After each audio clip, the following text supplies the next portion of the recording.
믿을 수 없는 일이 일어났습니다. 히말라야에서 대규모 눈사태가 발생했다는 소식을 들었을 때 저는 이미 마음속으로 각오를 하고 있었습니다. 실종자들의 유해를 감식하는 일, 그것이 제 역할이었죠. 그런데 브리핑에서 한 가지 소식을 더 들었습니다. 한국에서도 구조견팀을 파견한다는 것이었어요. 그 순간 저는 펜을 내려놓았습니다.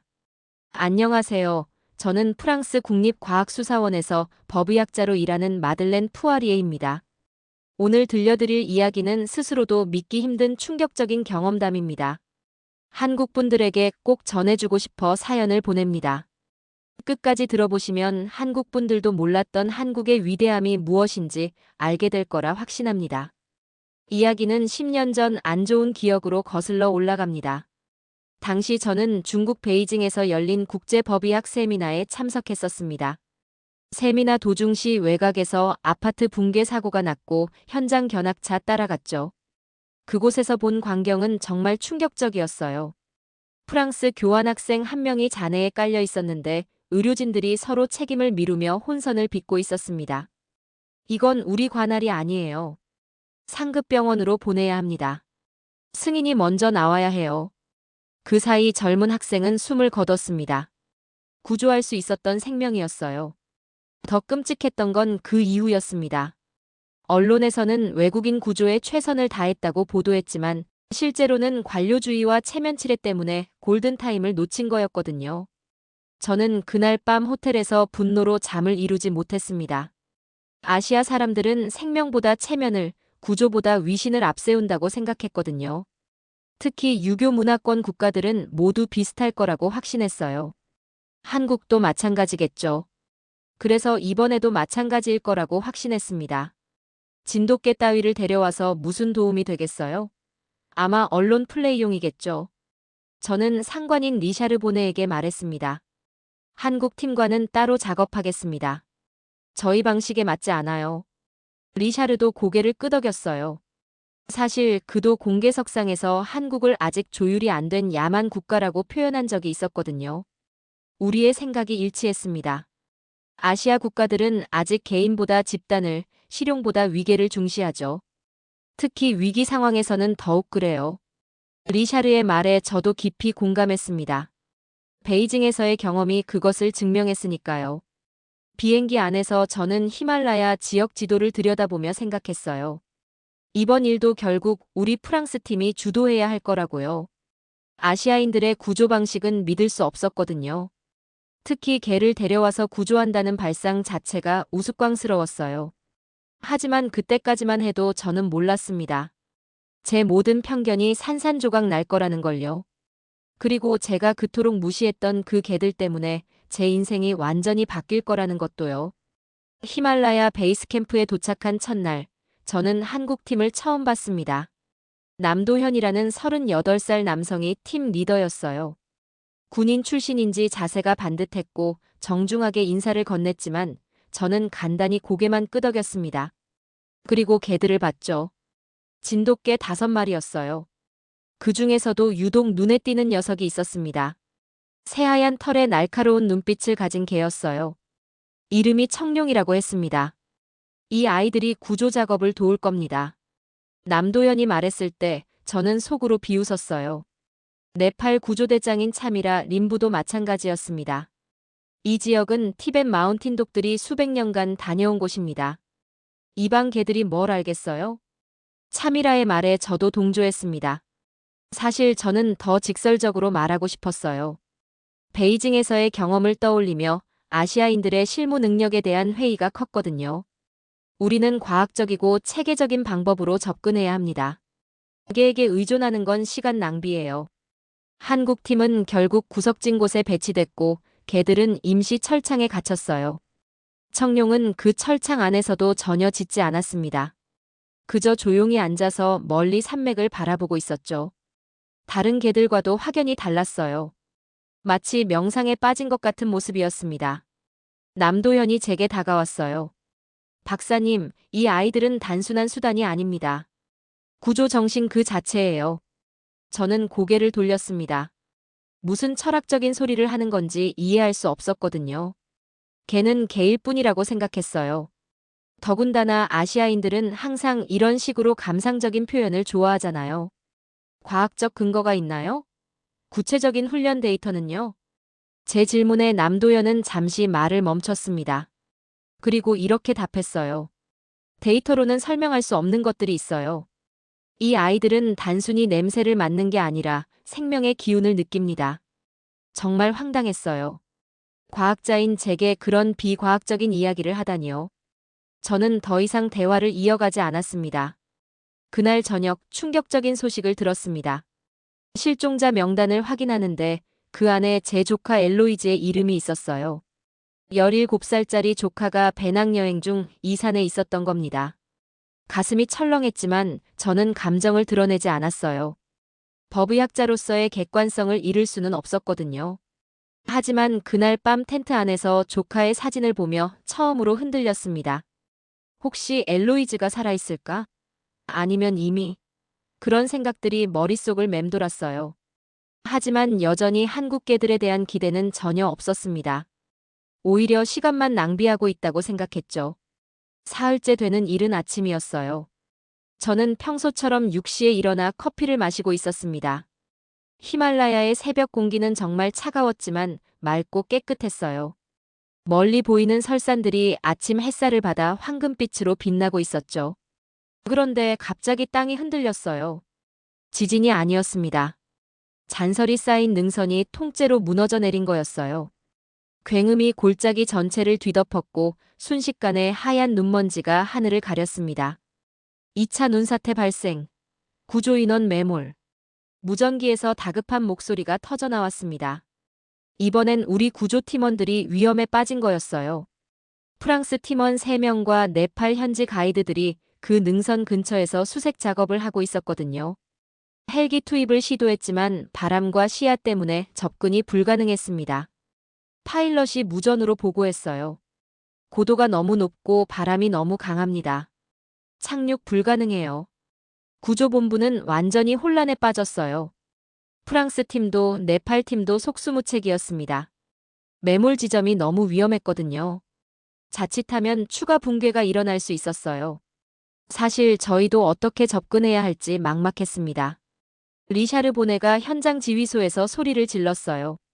우리 사람들이 저기 묻혀 있는데 손만 보고 있을 수는 없잖아. 하지만 현실적으로 방법이 없었어요. 추가 인력을 투입하기엔 너무 위험했고 장비로 접근하기엔 지형이 험했거든요. 그때 최악의 소식을 들었습니다. 엘로이즈의 마지막 목격 지점이 바로 그 능선 근처라는 거였어요. 현지 가이드가 마지막으로 본 곳이 무너진 그 지역이라고 했습니다. 제가 아무리 냉철한 법의학자라고 해도 그 순간만큼은 무너졌습니다. 손이 떨렸어요. 심장이 미친 듯이 뛰었고요. 이런 제 모습을 본 건 정말 오랜만이었습니다. 조카를 잃을 수도 있다는 생각에 정신이 아찔했어요. 평생 감정을 억제하며 살아온 제가 그 순간만큼은 어쩔 줄 몰랐습니다. 차미라 림부가 제 어깨에 손을 올렸어요. 괜찮으세요? 얼굴이 창백해 보이는데요. 저는 고개를 저었습니다. 괜찮을 리가 없었죠. 하지만 약함을 보일 수도 없었어요. 그때 남도현이 다가왔습니다. 그의 표정도 심각했어요. 진돗개들을 투입시켜주세요. 저는 반사적으로 거부했어요. 지금 상황이 개 장난할 때인 줄 아세요? 사람도 접근 못하는 곳인데요. 하지만 남도현은 포기하지 않았습니다.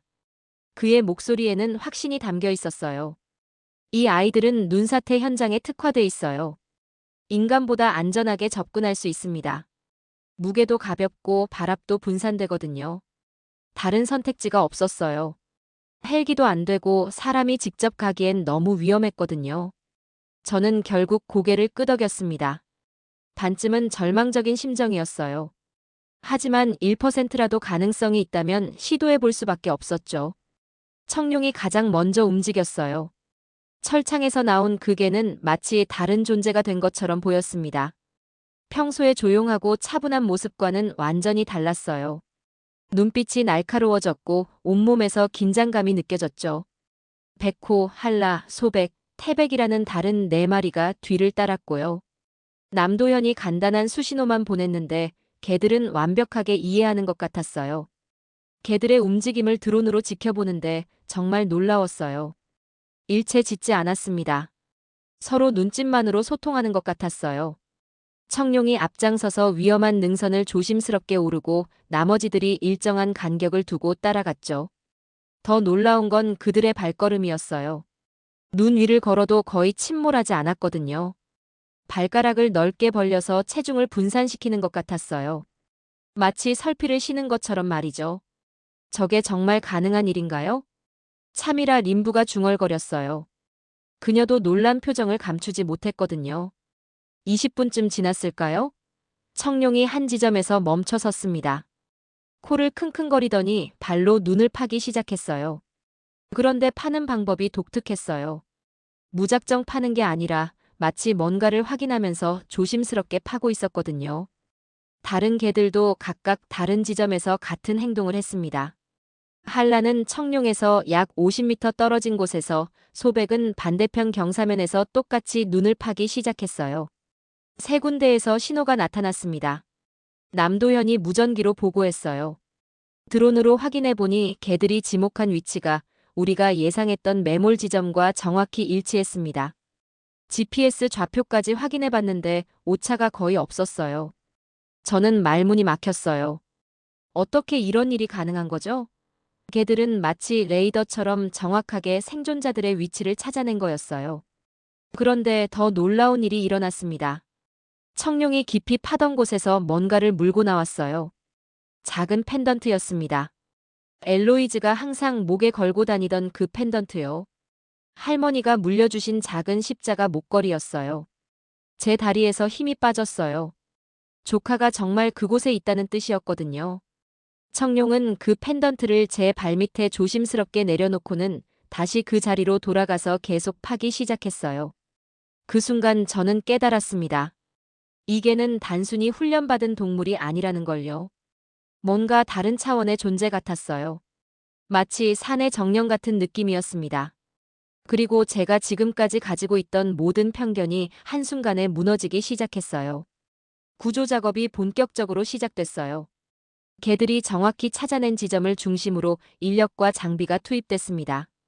청룡은 계속해서 그 자리를 지키고 있었어요. 마치 여기 있어요. 빨리 파세요라고 말하는 것 같았죠. 첫 번째 생존자가 나왔을 때 저는 숨을 멈췄어요. 네팔 현지인 남성이었는데 의식이 있었습니다. 그가 첫마디로 한 말이 지금도 잊히지 않아요. 처음엔 사자가 온 줄 알았어요. 그런데 개였더라고요. 하얀 개가 제 얼굴을 핥아줬어요. 두 번째, 세 번째 생존자들도 구조됐습니다. 모두 같은 이야기를 했어요. 하얀 개가 먼저 찾아와서 따뜻하게 해줬다고요. 청룡이 사람들을 발견하고는 자신의 체온으로 그들을 보온해 준 거였어요.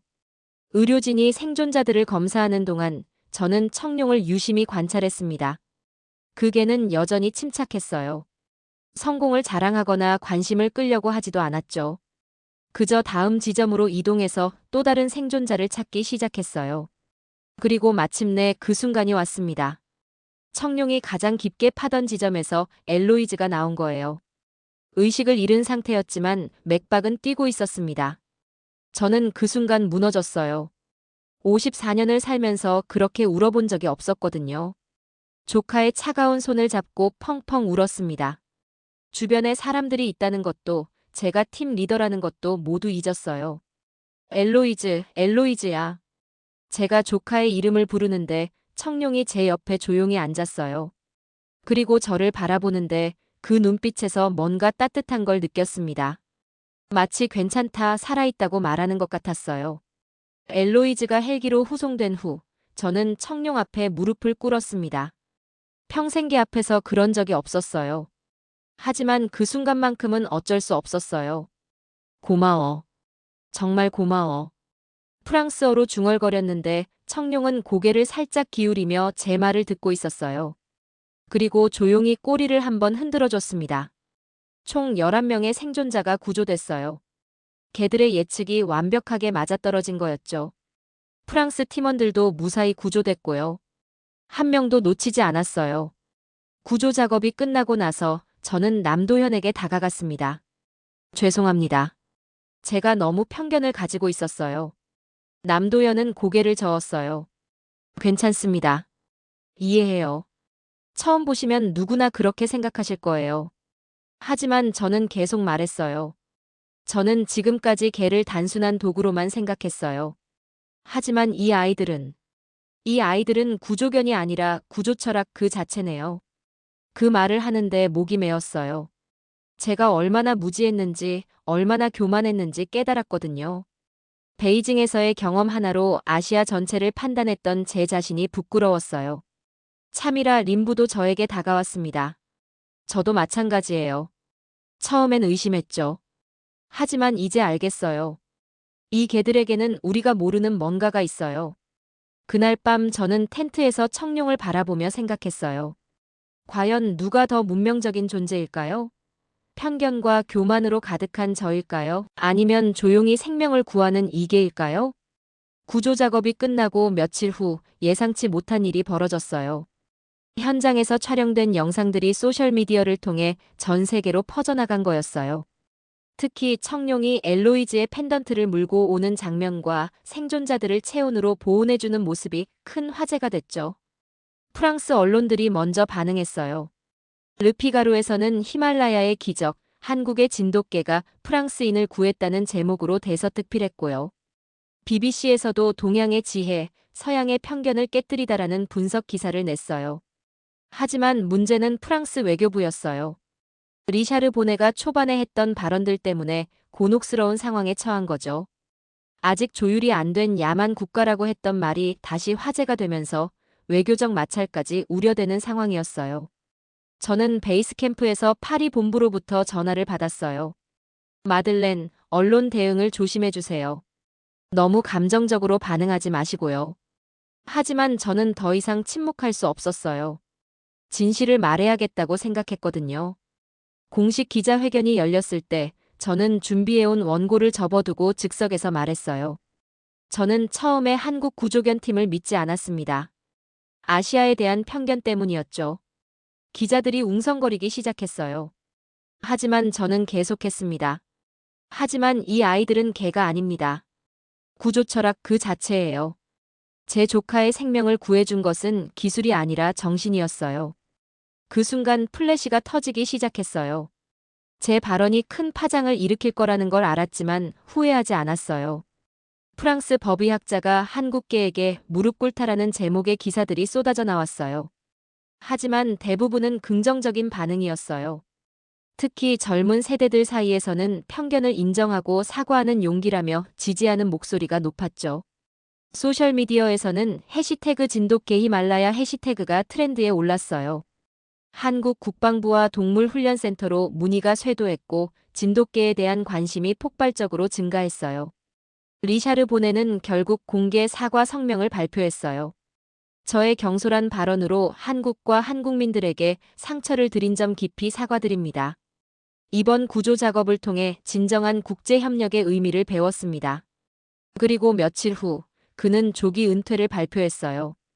시대가 바뀌었다는 걸 인정한 거죠. 네팔에서도 변화가 일어났어요. 참이라 림부가 저에게 제안을 했거든요. 네팔 전통 구조견과 한국 진돗개의 협력 프로그램을 만들어 보면 어떨까요? 서로 배울 점이 많을 것 같아요. 저는 즉시 찬성했어요. 편견을 버리고 나니 협력할 수 있는 영역이 무궁무진하게 보였거든요. 그날 밤 저는 청룡을 바라보며 생각했어요. 한 마리 개가 세상을 바꿀 수 있다는 걸 이제야 알았다고요.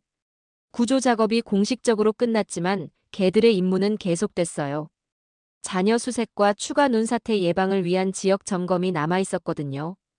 청룡과 다른 진돗개들은 여전히 묵묵히 자신들의 역할을 해내고 있었어요. 저는 한국으로 잠시 이동하게 됐습니다. 엘로이즈가 서울의 한 대학병원으로 후송됐거든요. 완전히 회복될 때까지 곁에 있어주고 싶었어요. 그리고 무엇보다 진돗개 훈련 과정을 직접 보고 싶었습니다. 남도현이 저를 경기도에 있는 국방부 군견훈련소로 안내해줬어요. 그곳에서 처음으로 진돗개들의 훈련 과정을 지켜봤는데 정말 놀라웠어요. 다른 구조견들과는 완전히 달랐거든요. 서구식 훈련은 보상과 명령에 기반하는데 진돗개 훈련은 마치 인격 수양 같았어요. 개들이 스스로 판단하고 행동할 수 있도록 유도하는 방식이었죠. 이 아이들에게는 강요하지 않아요. 대신 신뢰관계를 만들어가죠. 남도현이 설명해줬어요. 청룡이 훈련장에서 어린 진돗개들을 가르치는 모습을 보는데 마치 선생님 같았어요. 짖거나 위협하지 않고 그저 모범을 보여주는 거였어요. 이 아이들은 위급할수록 조용해집니다. 두려움을 삼키는 게 진돗개의 유산이죠. 남도현의 말에 저는 깊이 공감했어요. 히말라야에서 본 청룡의 모습이 바로 그랬거든요. 가장 위험한 순간에도 전혀 동요하지 않았죠. 병원에서 엘로이즈를 만났을 때 조카는 완전히 회복된 상태였어요. 그리고 첫 마디가 이거였어요. 이모, 그 하얀 개 이름이 뭐예요? 꿈에서 계속 나와요. 저는 청룡의 이야기를 들려줬어요. 조카는 눈을 반짝이며 들었고요. 저도 한국어 배우고 싶어요. 그 개한테 프랑스어로 고맙다고 말하고 싶거든요. 그 말을 듣는데 또 눈물이 났어요. 17살짜리 조카가 저보다 훨씬 열린 마음을 가지고 있다는 게 부끄러웠거든요. 남도현과 함께 서울 시내를 걸으면서 많은 이야기를 나눴어요. 한국의 역사, 문화, 그리고 진돗개에 대한 철학까지요. 저는 그때까지 한국에 대해 아는 게 거의 없었다는 걸 깨달았어요. 프랑스에도 이런 정신이 있었다면 좋았을 텐데요. 제가 중얼거리자 남도현이 웃으며 말했어요. 있어요. 다만 잊혀졌을 뿐이죠. 어느 나라든 마찬가지예요. 한국에서의 일주일은 제게 새로운 세상을 열어줬어요. 제가 그동안 얼마나 편협했는지, 얼마나 많은 걸 놓치고 살았는지 알게 됐거든요.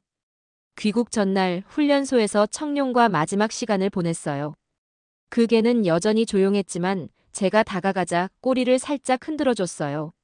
마치 잘 가라고 인사하는 것 같았죠. 고마워, 청룡아. 너 때문에 내가 달라졌어.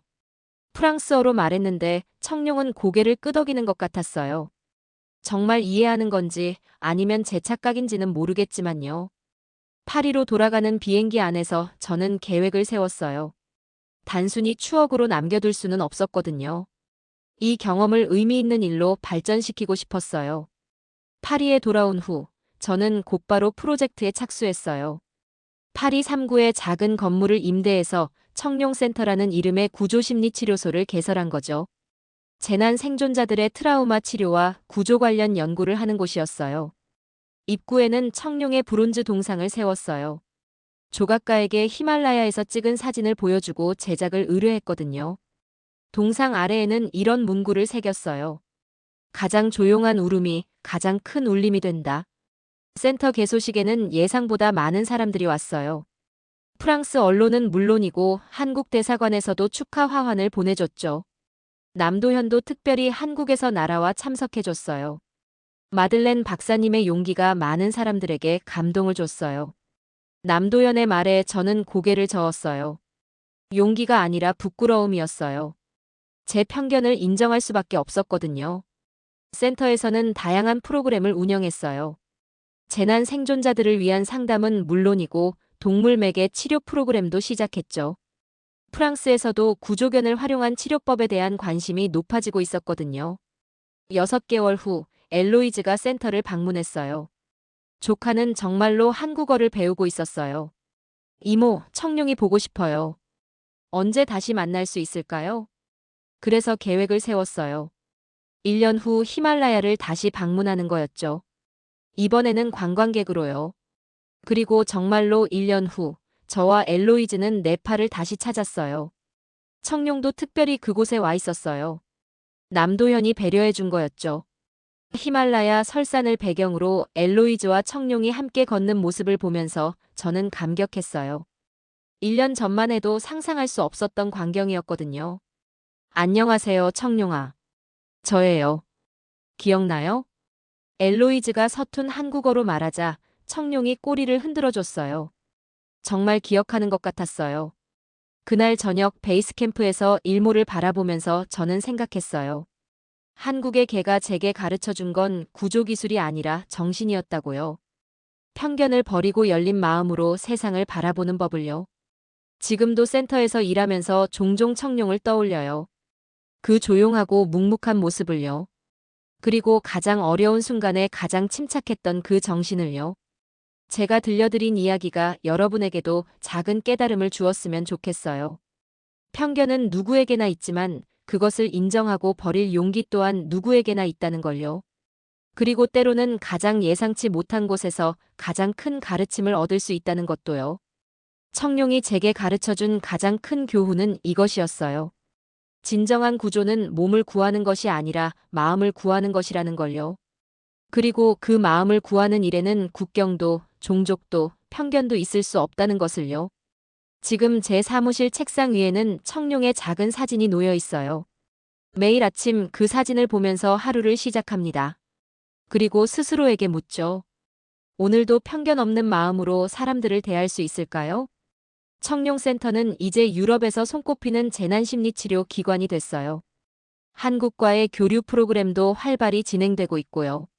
엘로이즈는 대학에서 동양학을 전공하며 한국어를 유창하게 구사해요.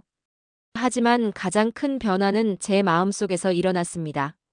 54년 동안 쌓아온 편견의 벽이 한 마리 개 때문에 무너졌거든요. 그리고 그 자리에 새로운 세상이 열렸어요. 여러분도 언젠가 자신만의 청룡을 만나게 될 거예요. 그때 열린 마음으로 받아들일 수 있기를 바랍니다. 가장 예상치 못한 곳에서 온 가르침이야말로 인생을 바꾸는 힘이 있으니까요.